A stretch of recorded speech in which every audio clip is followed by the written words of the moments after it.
Dicle ilçemiz genç nüfusa sahip olan, gençlerin yoğunlukta olduğu bir ilçemizdir.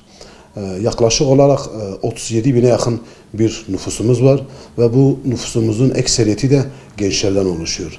Ama maalesef Dicle ilçemizde gençlerimizi tutamıyoruz. Tutamamamızın nedeni ise Dicle ilçemizde herhangi gençleri istihdama yönlendirecek, onlara iş imkanı sunabilecek alanların olmaması, yetersizliği ve bu yönden bir çalışmanın, bir gayretin olmadığını maalesef görüyoruz.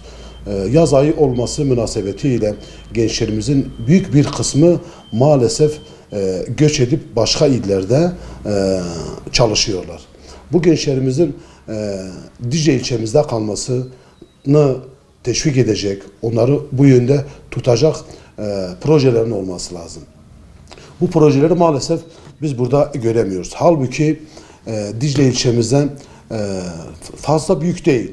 Yani 20-30 iş yerilik bir sanayisinin oluşması ve buna yönelik adımların atılması lazım. Maalesef bunu göremiyoruz. Dicle ilçemizde ve köylerinde çok miktarda nar üretimi yapılmaktadır. Bu narlarımızın maalesef büyük bir kısmı hepsi heba oluyor. Halbuki yerel yönetimin seçim öncesi vaatlerinden bir tanesi de Dicle ilçemizde bu narlarımızın heba olmaması için nar eksisi üretiminin yapılabileceği bir fabrikanın olması noktasında vaatleri vardı. Maalesef bu vaatleri de tuttuklarını biz görmüyoruz. Halbuki böyle bir işletmenin olması hem Dicle ilçemizdeki bahçe sahibi, nar bahçesi sahibi olan halkımızın bir katkı olacak, hem de burada çalışacak olan gençlerimize bir istihdam alanı yaratacak. Maalesef bu ve buna benzer projeler olmadığı için Dicle ilçemiz hak ettiği gelişmeyi bir türlü alamamaktadır. Bunun içindir ki Dicle ilçemizdeki halkımızın basit bir arabası dahi tamirat gördüğü vakit mecburi ya Ergani ilçemize gitmek zorundadır veyahut Diyarbakır ilimize gitmek zorundadır. Halbuki bizim dediğimiz gibi 20-30 dükkanlık ufak bir mini bir sanayi şeklinde bir organize bir yatırım yapılmış olsa en azından o dükkanlarda çalışabilecek gençleri de istihdam etmiş olabileceğiz. Maalesef şu ana kadar bu ve buna benzer hiçbir atılım görmemişiz. Hiçbir çalışma görmemişiz. Biz sürekli bu ve buna benzer gençlerimizi Dicle merkezimizde tutmaya yönelik projeleri sunmamıza rağmen belediyenin, yerel yönetimin bu ve buna benzer vaatlerini bizim sürekli onlara hatırlatmamıza rağmen maalesef şimdiye kadar ciddi anlamda bir cevap alamamışız.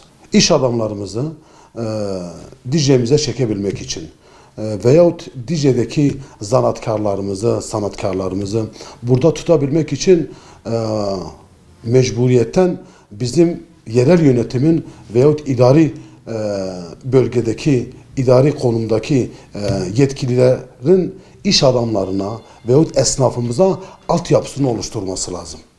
Şimdi ufak bir sanayiden bahsettik.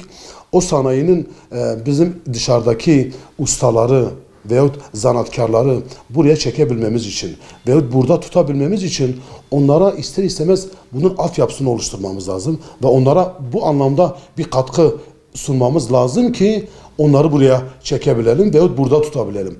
Ama maalesef böyle bir altyapı, böyle bir hazırlık, böyle bir proje olmadığı için iş adamlarımızı da buraya çekemiyoruz. Maalesef burada basit bir mobilya atölyesi, basit bir demirci atölyesi dahi biz burada bulamıyoruz. Bunun da olmamasının en büyük nedenlerden bir tanesi de altyapı yetersizliğidir.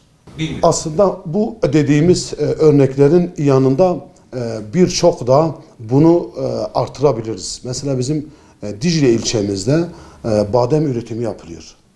Buna yönelik bunu istihdama yönlendirebilecek, bunu İslam'a sağlayabilecek projeler üretilmiyor.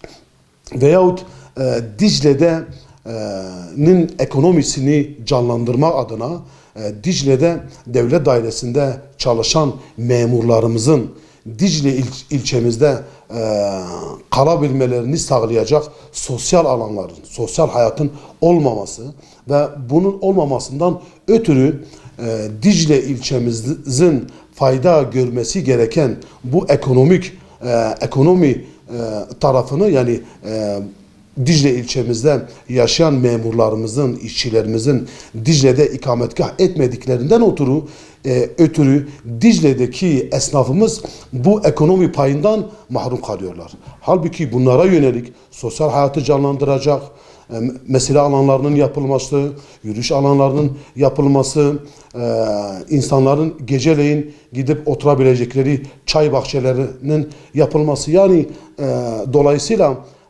sosyal hayatlarını idame edebilecek şeylerin olmaması, aktivitelerin olmaması, olanakların olmaması bu kardeşlerimizin, bu memurlarımızın maalesef Dicle ilçemize hiçbir katkılarının olmadan başka ilçelere ve Diyarbakır merkezine gidip geldiklerini görüyoruz ve Dicle ilçemiz bu ekonominin bu pastadan mahrum kalıyorlar.